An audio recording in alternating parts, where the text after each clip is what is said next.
Hey folks, today we're taking this worn kitchen table and turning it into a fantastic gaming one. I found this table in the back of the garage and I think it'll be perfect for this project. It can be used for any game and any game lovers. But today I'll put special touch and attention to Talisman, the Magical Quest game, 5th edition. For those of you who are not familiar with this is a fantastic adventure board game. Up to 6 players compete to see who will become the new ruler of the land. My friends and I are very excited to see this table finished so that we can play this game together. I'll give this table a beautiful makeover for some beautiful game nights. So let's get started. First, we start with sanding. If you want a clean job, sanding is essential. It gives a nice smooth finish, it looks good, it's easy to paint, and it prevents little splinters.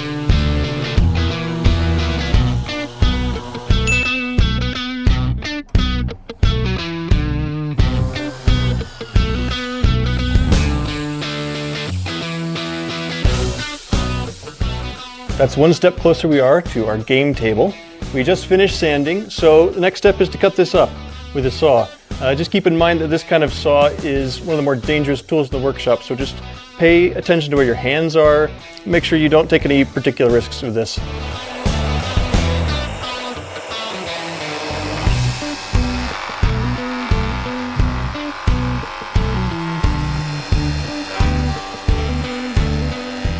So the pieces are cut, and now the table's really going to start taking shape. I'm really excited to see how this turns out.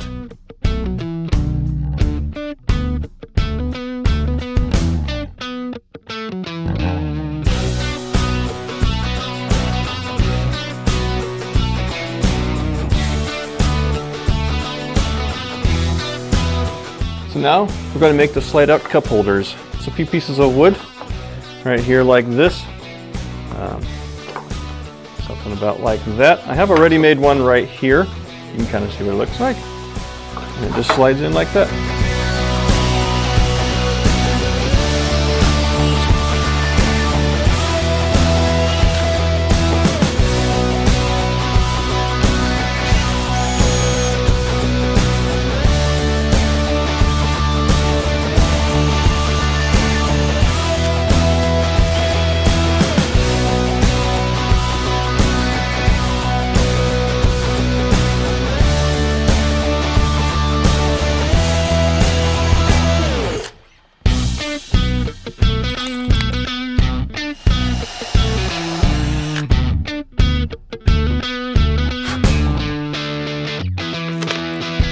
Don't miss any turns. Cup holders are a critical addition to the perfect Talisman game table, so players can stay focused on the intense game.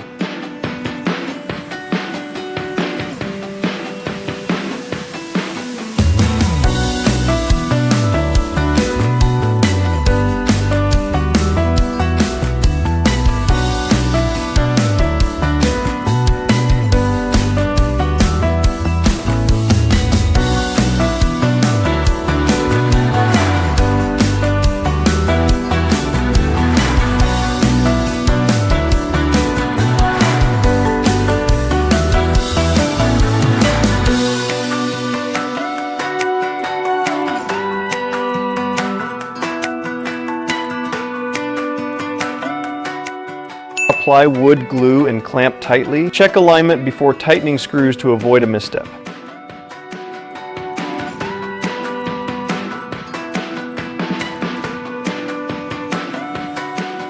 Our table is assembled now. It's glued, clamped, and all that's left is for it to dry, and then after that I'm going to put stain on it. So there's just one last little bit of cutting to do. I'm going to draw profiles for these cup holders and then use a router to cut them out.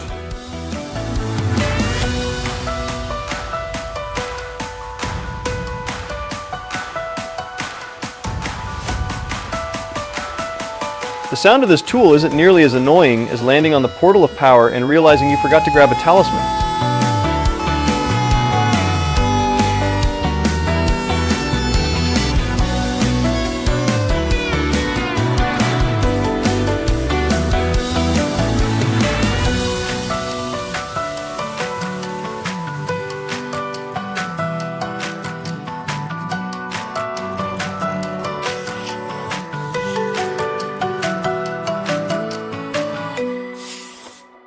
In a moment, I'm going to stain different parts of this table, but first I need to put some masking tape down just to protect the parts that I don't want any stain on. Now it's time to stain the wood. I've already put tape down on the table underneath to protect it from the stain. We're staining this part, and also this part, and back here.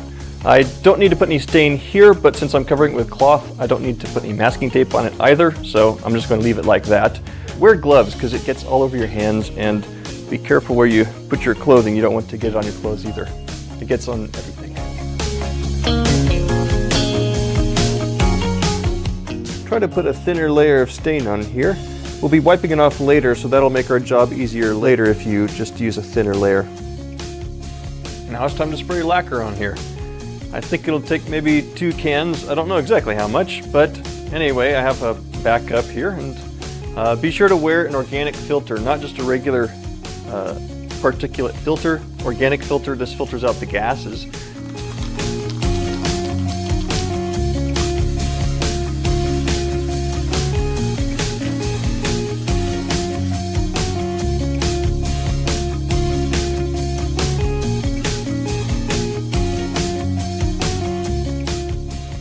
We are almost done with this table.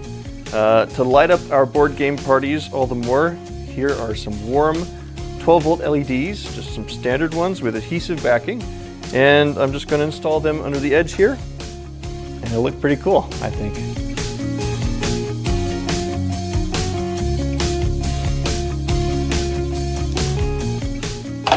Now to add a little bit of luxury to everyone's fingers, here's some nice soft fabric that I will glue down for the players' mats and also the main board game table, and it should also look really nice actually.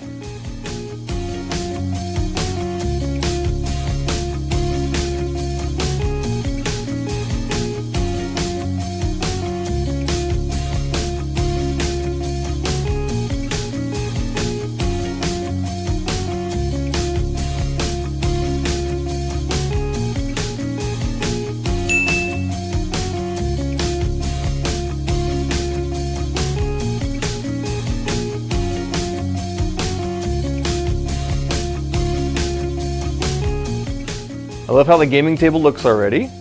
So since this is for the 5th edition of Talisman, I have an emblem here with a logo on it for the middle, and also some QR codes for my friends so they can see the instructions easily.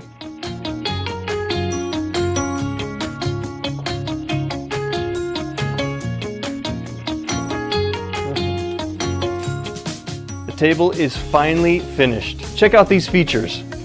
Dividers for game tokens and other game pieces, this nice carpet for your fingers, cup holders for your drinks, and places to put snacks. And now for the grand reveal. So this was the project. I'd love to know what you think. Let me know your thoughts in the comments below.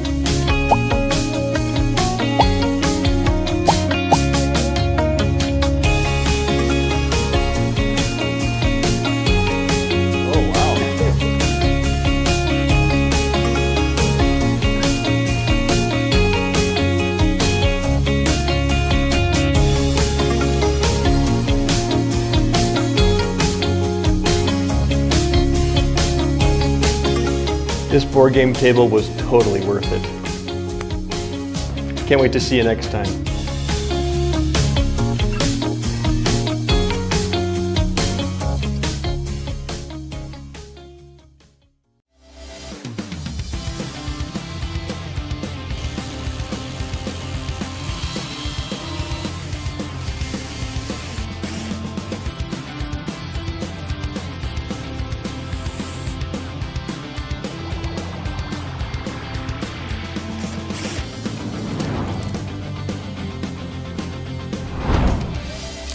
So today we're going to transform this old table that we found in this beautiful workshop.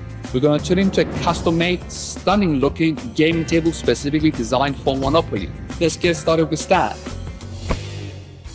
Yeah, I think we're good. Let's get going. So the timber right here is quite rough. We need to plate it so we can get a nice finished look. So we are now processing the timber. We are using the machine saw to cut them in a precise manner.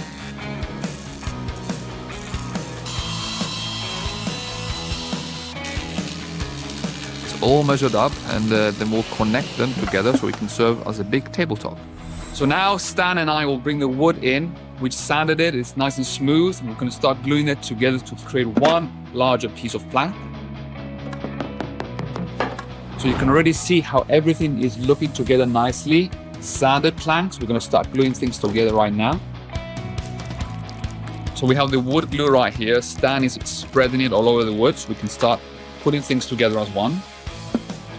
Don't want to apply too much glue because, it will start dripping. You want to start applying smooth amount of glue. Then you just move it around to make sure it spreads out evenly. This then shows a nice connection. That's looking good. Apply to the next plank. Perfect. So now we need to get rid of any excess glue, but we don't have to sand it again in the future. So Stan right here will use a sponge with some water.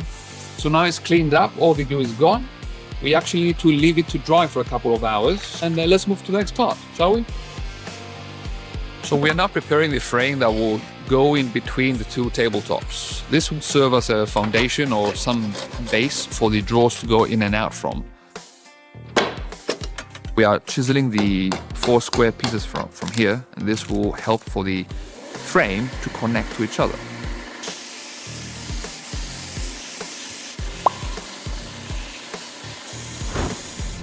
So Stan, this is already looking stunning, pun intended. The glue is dry and we are ready to put it on the saw so we can get rid of the edges and get to the exact dimensions that we need. Let's get going.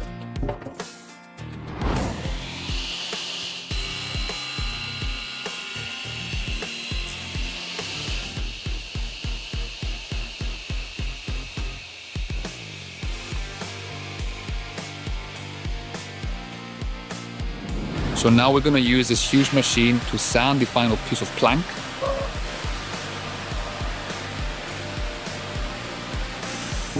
Let's put the tabletop together. We have Iroko timber, but we are already prepared to give it that premium finish. So you can see the frame is ready, and now we need to put corners, the drawers and everything.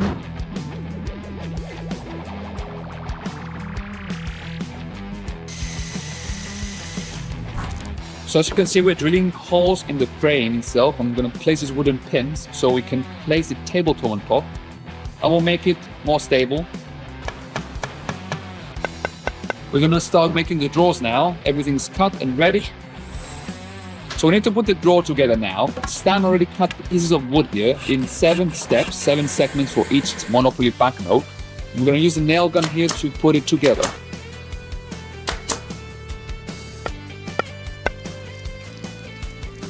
So we just added the glue on the long side of the drawer. We're going to put the clamps so we can tighten it and wait for a couple of hours for the glue to dry. That thing looks tight.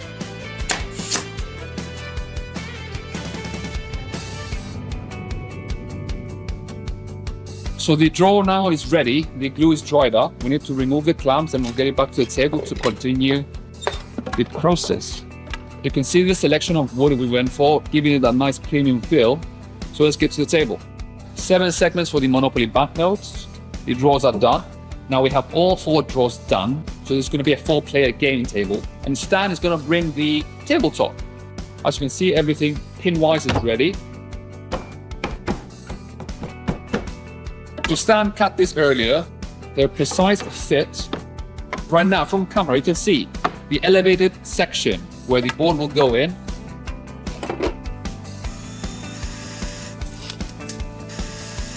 So now that's ready. Tabletop is one piece. We're going to start sanding it now so we can get all the edges smoothed out.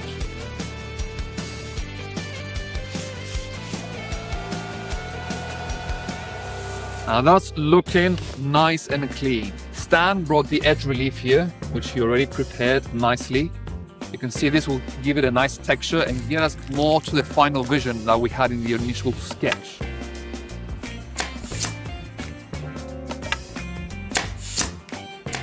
Perfect. Top part ready. We have a nice edge relief, gives it a good finish. Now to blend legs and tabletop, Stan actually is going to rotate the edges to give it a nice bevel.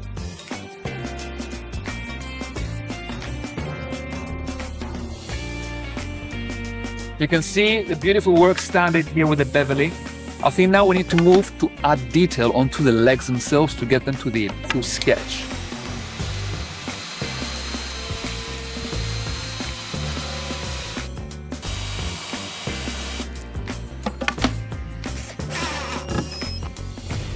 Amazing! We left this overnight, the glue is dry, so I'll remove the clamps and Stan will start adding the varnish so we can give it a nice finished look. Can't wait to see the result.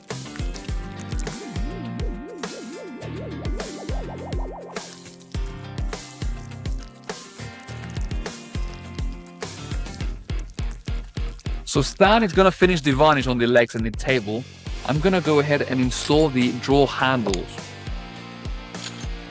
So Stan will now add his expert touch and add a leather finish within the drawer itself.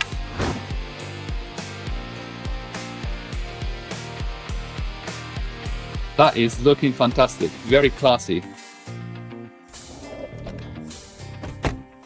Final part. Actually, the most exciting part, we're going to bring the Monopoly board on a custom-made table. Now, mind you, Stan right here designed this table in a way to be unflippable. You know what I'm talking about for any sour losers out there? The actual next step to bring the glass to cover our gaming table, the gaming Monopoly board. So let's have a game of Monopoly here with friends.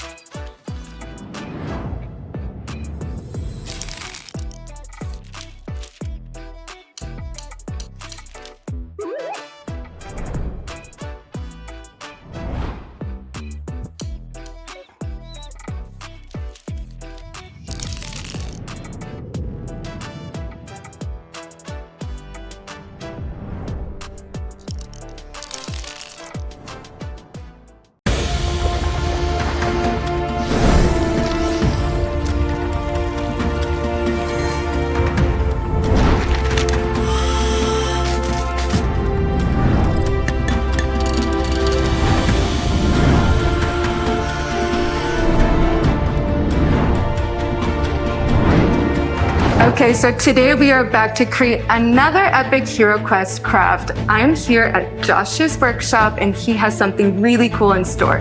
What have you designed? So right here I have designed for portable organizer. Ooh, sounds cool.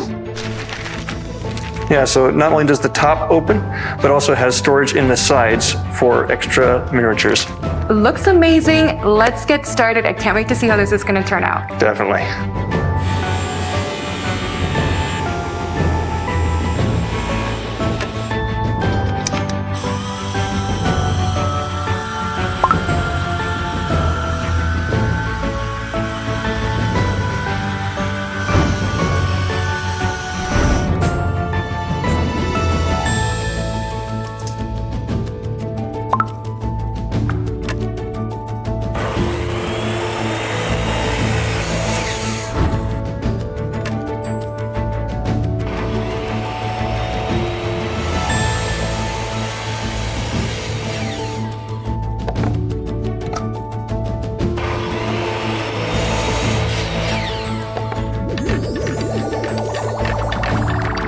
All right, Josh, so you have all your pieces ready. What's the next step?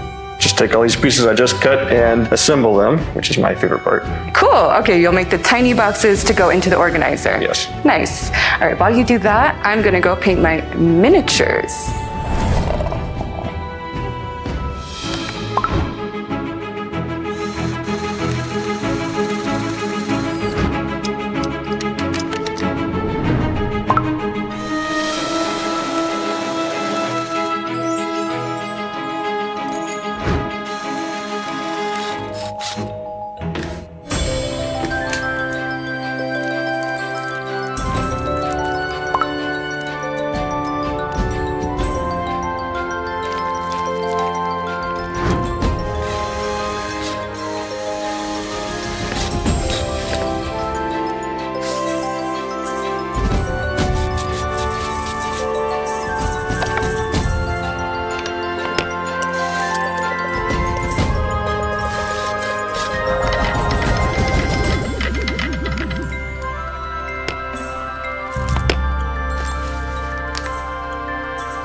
Hey Josh, my miniatures are ready and painted. And here is the fabric that you asked for. Fantastic.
So now we're done using the laser.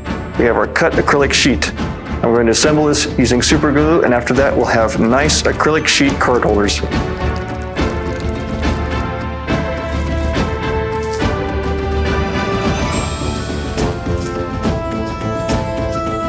Okay, so it's been 12 hours.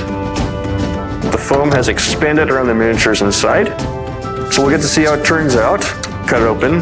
And yeah, this is the first time I've tried this, so I can't wait to see it.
Wow, Josh, this organizer came out so good. The miniatures look so good in the red velvet, don't you think? Yeah, definitely.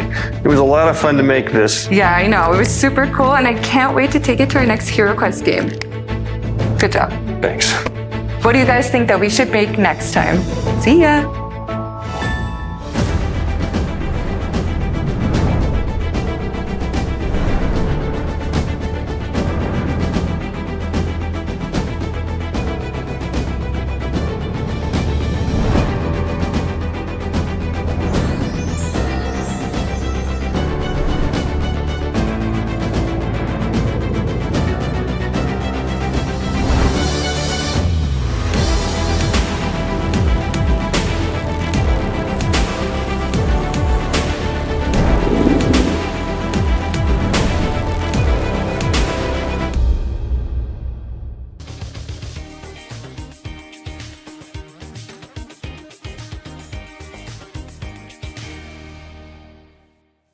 Last night, I played Life in Reterra for the first time. And now I'm here at my friend Stan's studio so that he can help me to rebuild my community that I made. I had an idea to immortalize this into a 3D diorama. So let's have a look at how I got here. In Life in Reterra, you start with this tile here with the logo, and then you build your community out from there. And when you reach a point where the gears have 3 connecting on the same type of land tile, you can put a building. We see the gears here, they're not worth any points, but you can put the little inhabitants there. Another thing in this game are relics, and relics are worth points. But you can also play against your neighbors, and you can add junk to their relics. And my neighbor put it on my relic, so I didn't get any points. Actually, I got -1 point for that. So another big part of the strategy of my game was to use the energy source here and have it surrounded by land tiles.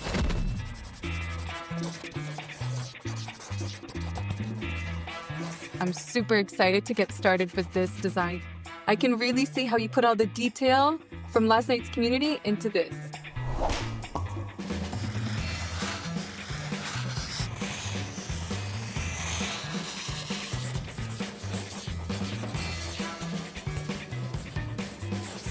I'm liking what I'm seeing here. He has mapped everything out, drawn in where the building, where the island's gonna be. I'm getting really excited for this. Okay, the foundation's looking good. Oh, be careful, huh? Ooh.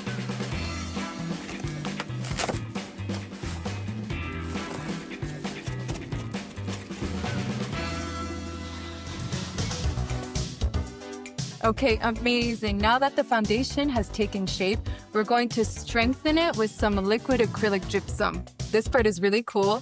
To mix, we're first gonna add the liquid, and then just a little bit of pigment is all you need. You add a little bit of powder and mix at the same time. Wow. All right, this is what we need, and now let's pour.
Wow, the terrain is really coming together, but hold on. I think we're missing just right here a little bit of green. What?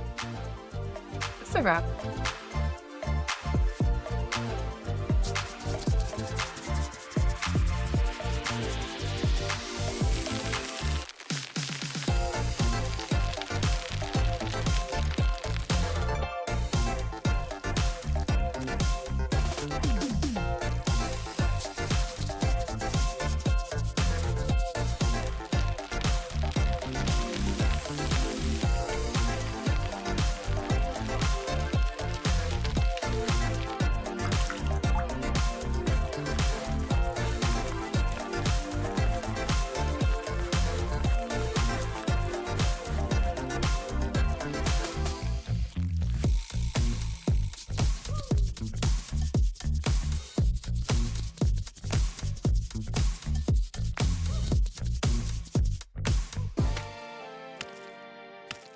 Now it's time for my favorite part, the epoxy.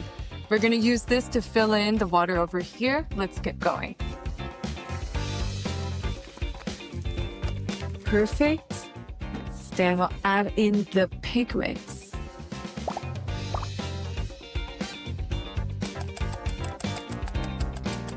Looking good.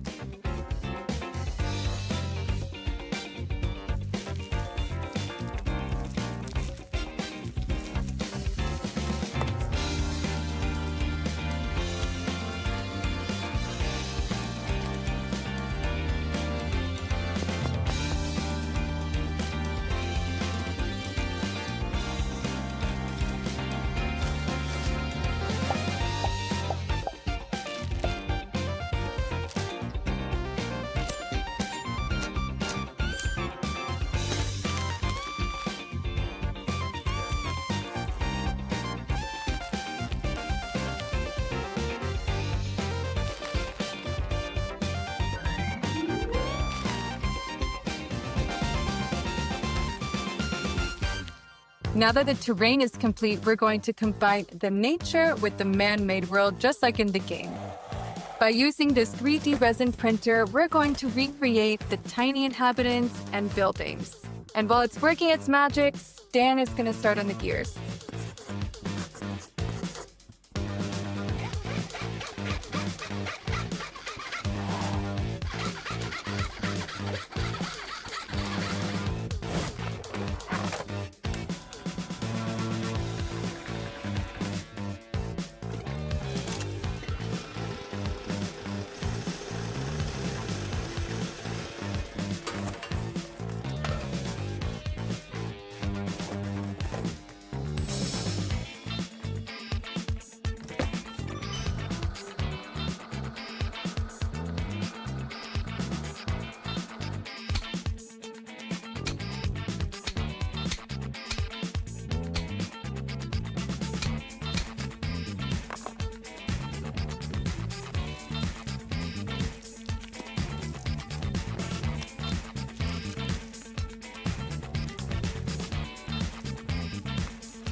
Okay, so I'm placing the last inhabitant here next to the gear in the grass area, and our community is looking even better than I could have ever imagined. I am so thrilled with the job that we made together. It looks so good. Now for the final touch, let's place the life and retire sign. And voila, here we have the final result of my life and retire community. I hope you guys enjoyed as much as I do. Thanks to Stan. All right, see ya.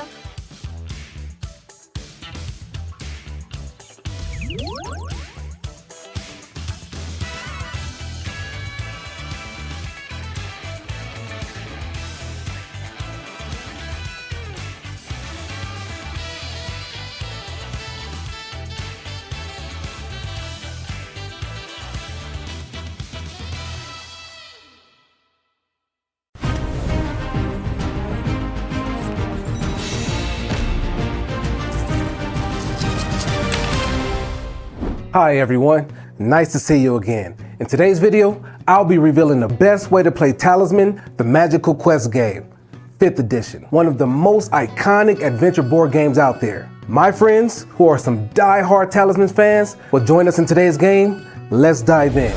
Talisman, the Magical Quest game, is a game for 2 to 6 players, and in this 5th edition, published by Avalon Hill, players will set forth on an epic adventure, racing to be the first to obtain a talisman and defeat the mighty Elder Dragon at the center of the board. Whoever is the first to do so will claim the powerful crown, rule the world in the era to come, and win the game. Let's start by placing the board and arranging all the cards and tokens. These are the adventure cards, purchase cards, spell cards. You have your dice, your toe tokens, your toe card, and your talisman cards. These are gold tokens, craft, life, and strength. At the center is the Crown of Command, the ultimate goal of the game. Around it, you'll see 3 regions, the outer, middle, and inner regions. As you progress through each region, you'll face more difficult challenges. Each player will choose a character in their corresponding piece. Let's start counterclockwise. Characters have different alignment, good, neutral, or evil, that affect interactions with certain cards and spaces. Who's careful? It's a troll, capable of withstanding even the toughest of foes with brute strength. The sorceress, a superb spellcaster that relies on intuition and instinct. The assassin, Her morals may be dubious, but her precision is irreproachable. The prophetess, blessed with the gift of precognition. The ghoul, who tends to the spirits passing into the netherworlds. And the warrior, a fearsome opponent who never backs down from a challenge of strength. Let's take a quick look at the character cards. Each has a specific stat, ability, and alignment that shapes how you play. Strength and craft determines your combat power, while lives tracks your health. Each character has a unique ability. For example, the warrior rolls 2 dice in combat and chooses the higher of the 2. The warrior has trained from a young age to master many forms of combat and weaponry. The ghoul's duty is to the dead. He tends to the spirits passing into the netherworlds.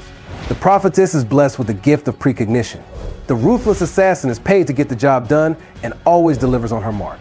The sorceress was born with powerful magic running through her veins. The mighty troll scoffs in the face of injury, capable of withstanding even the toughest of foes with brute strength.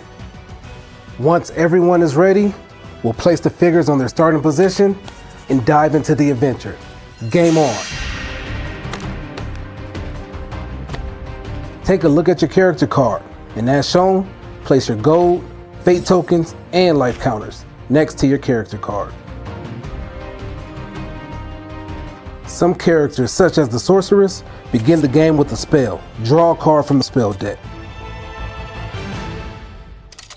Remember, with alignment, whether good, neutral, or evil, affects how your character interacts with certain spaces and cards. It's an important part of your strategy. With this 5th edition, you're able to change your alignment at the start of the game.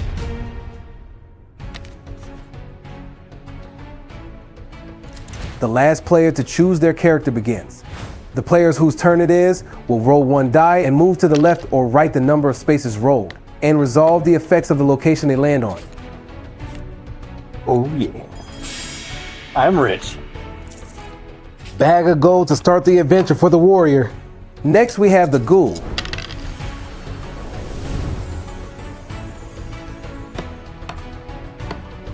The ghoul lands in the forest and must roll a die.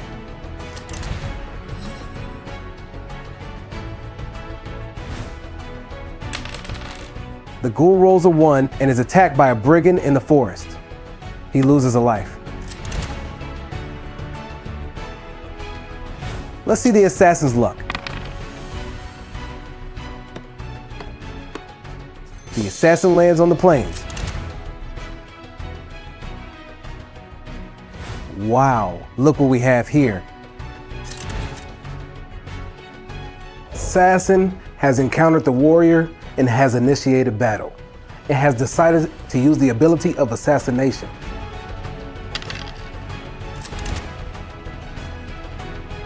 The warrior loses a life. Let's see what the sorceress die will reveal. The sorceress has paid a fate token, ignoring the roll results, and gets to move up to 6 spaces in either direction, unoccupied by another character. The rules have been chosen, and now the sorceress can draw 2 adventure cards. As you can see, the encounter number on the ogre card is far less than the encounter number on the raft card. The ogre card must be resolved first in order to resolve the raft card. Let's see what takes place next. The sorceress has defeated the ogre in the battle of strength and can now claim the ogre as a trophy. In addition, can also claim the raft. The troll has rolled a 5, which will place the troll inside the middle region. But in order to go to the middle region, they first must accept the Sentinel's challenge. Let's see what takes place next.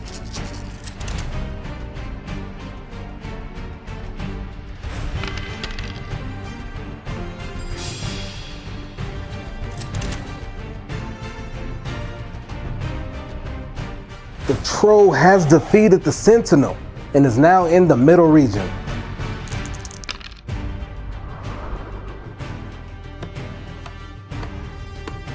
The warrior has landed in the city and has chosen to see the enchantress. Let's see what he rolls. After rolling the die and rolling the 1, the warrior has been turned into a toad. You cannot benefit from or gain any additional strength and craft counters, though you keep the ones you had. You cannot benefit from, lose, or gain objects or gold, though you keep the ones you had. You cannot gain followers, though you keep the ones you had. You cannot cast or gain spells, though you keep the ones you had. At the end of your next turn, revert back to your original form, minus any lives lost during your time as a toad. The prophetess has chosen to select her teleport spell card. Let's see where she'll go. The prophetess has chosen the tavern and has decided to take the ferryman by paying 2 golds. The ghoul has landed at the tavern. Let's roll again and see what takes place next. We have a 6. Looks like the ghoul has been offered a free passage by the ferryman to the temple on your next move. As a result of an encounter, the prophetess was granted safe passage across the Storm River to the temple, then had to roll 2 dice. Wow, no way. Rolled 2 6s, which happens to be 12, which granted her a talisman.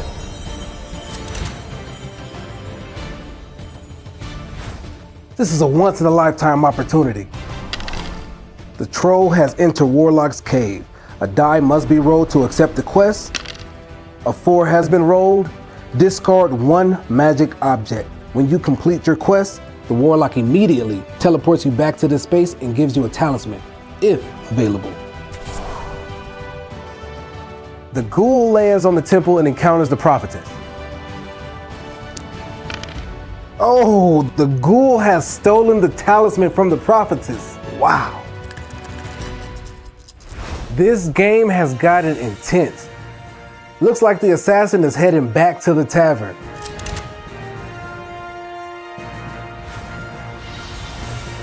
The sorceress has used the spell card to teleport to the portal of power.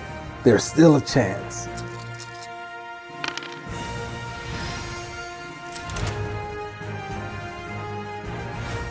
I am so excited. Looks like we might have a winner. Ghoul has entered the crown of command. The ghoul is in possession of the talisman. Let's see what takes place next.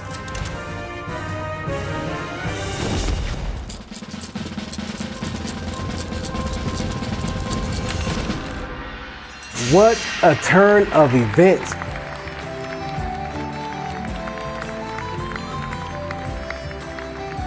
The ghoul has claimed the talisman, entered the crown of command space, defeated the elder dragon, and has claimed victory over the game.